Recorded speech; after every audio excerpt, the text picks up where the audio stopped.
I'll show you how to name your phone. So there's several benefits in naming your phone. Number one would be easier device identification. So a custom name allows you to instantly pick your phone from a list of nearby devices when connecting to speakers, headphones, car systems.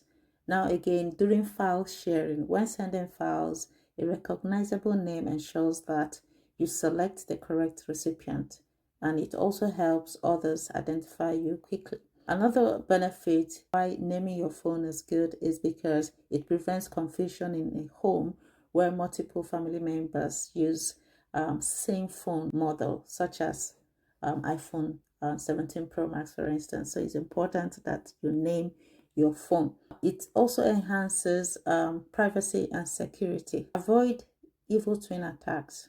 Okay, now using a unique hotspot name helps you and your friends verify they are connecting to your network rather than a malicious one with a generic name like Android AP. The other benefit is for professionalism. In meetings or shared workspace, a professional name, for instance, Grafted Technology or Grafted, prevents awkwardness and identifies the device's purpose.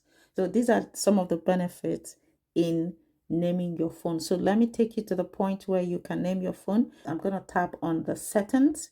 Okay, now scroll all the way down to the about phone. You can see it's right down there, the about phone. So I'm going to tap on about phone and I'm going to tap on rename.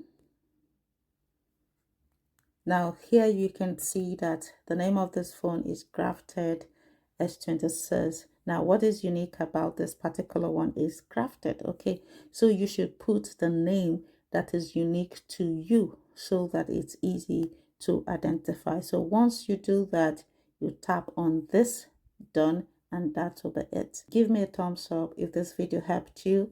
Subscribe to the channel, drop me a comment, share the video, and click the next link for the next tip. I'll see you in the next video.